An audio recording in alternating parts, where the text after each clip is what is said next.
2023년 2월 17일 아침은 어제 먹었던 돼지 김치찌개하고 밥을 먹고, 점심은 묵국에 밥을 먹었다. 저녁은 역시나 아침과 같은 메뉴로 하루를 마무리했다. 화장실은 좋다. 나쁜 것은 없었다. 날씨는 구름이 많고 추웠다. 보일러를 작동시킬 만큼 춥다. 지금도 추워서 위에 옷을 입고 시나리오를 작성 중이다. 오늘은 작업을 하다가 쉬는 시간에 PD수첩에서 방송한 인구 절벽에 대한 영상을 보게 되었다. 그리고 50대인 내가 그 영상을 보고 생각한 점에 대해 이야기해 보려고 한다.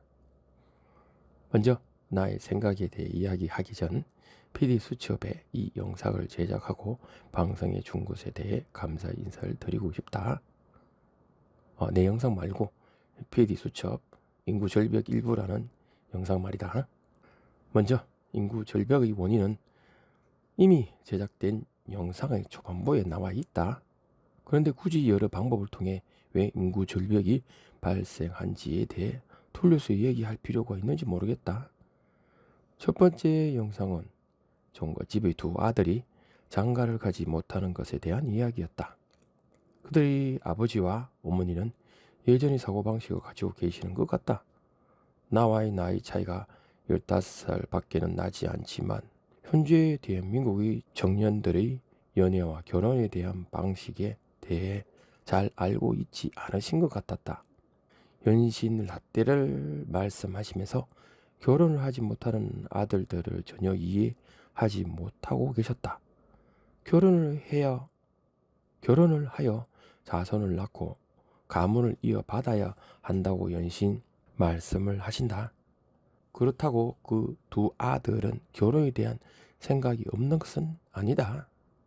나라도 그렇다. 딸이 있는 아버지라면 누가 종손이 며느리로 보내겠느냐? 며느리로 가면 100% 종과에서 행해지는 각종 제사를 도맡아서 해야 하고, 그렇다고 남편이 도와주는 것이 아니다. 그렇다면 내가 허락하지 않더라도 머리가 없지 않고서야 그곳을 갈 이유가 없지 않느냐. 그리고 시집 갈 집안에 남편이 머리가 괜찮다면 어느 정도 상세가 작용할 것이다. 그것도 아니라면 그냥 헬시댁을 더가는 것이다.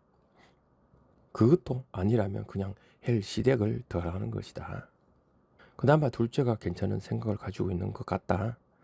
어느 정도 자신의 위치와 타협을 하였고, 그것에 대해 부모님에게 이야기를 하지만 그들은 그 아들의 이야기를 전혀 이해하지 못하고 계시다. 오히려 일가 친척들이 말씀하신 결혼과 출산의 더 현실 사회를 반영한 내용들이 있었다.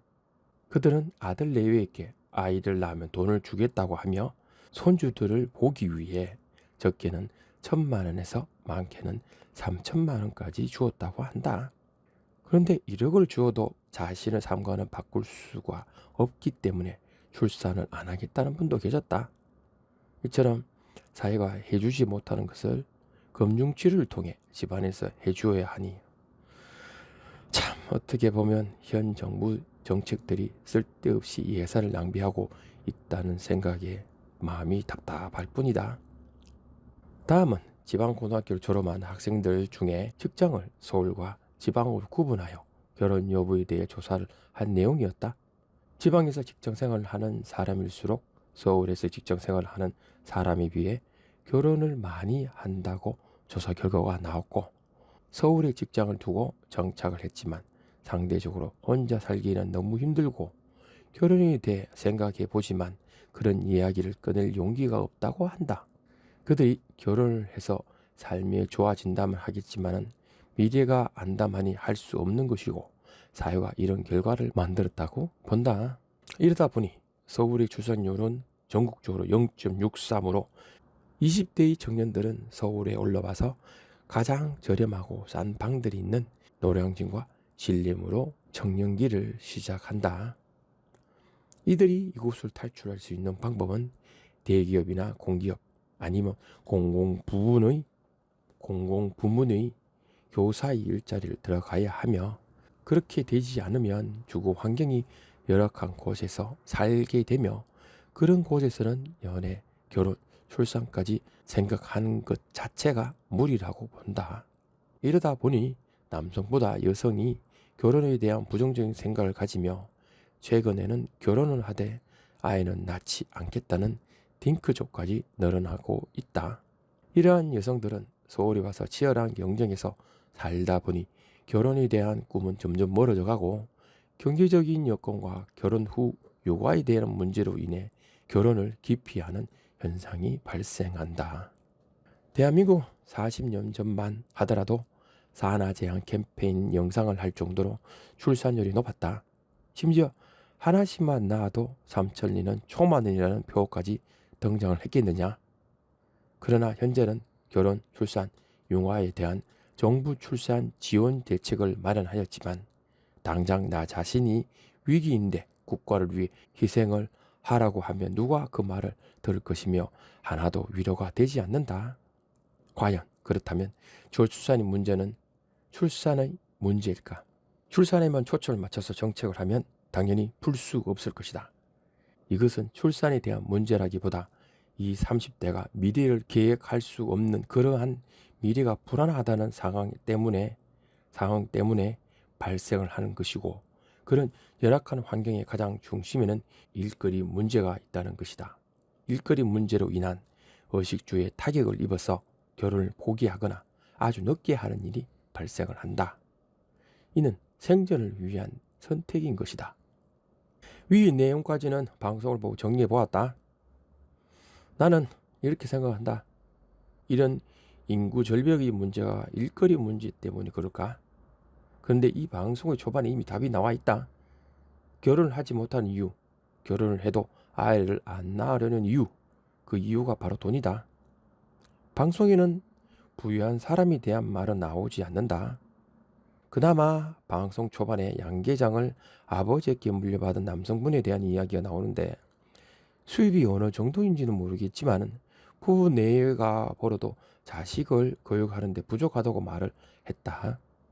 아마 그들도 자신이 수입에 비례하여 자식의 교육을 하기에 부족하다고 할 수 있을 것이다.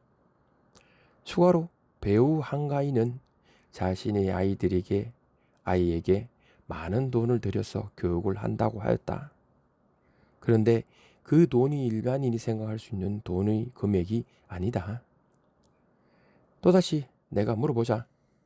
과연 진정 현재 남성, 여성들이 일거리가 문제일까? 일거리도 생각을 해봐야 하겠지만 정부 정책을 다시 봐야 하지 않을까 생각하며 마지막으로 아프리카 나이지리아에 있는 속담을 하나 가져오도록 하겠다. 아이 하나를 키우기 위해서는 마을 전체가 필요하다. 이 속담은 한 명 한 명 아이들은 신이 보내준 가장 소중한 선물이고 그 선물을 잘 키워내기 위해서는 사회 전체의 전폭적인 도움과 상호작용이 필요하다는 의미이다.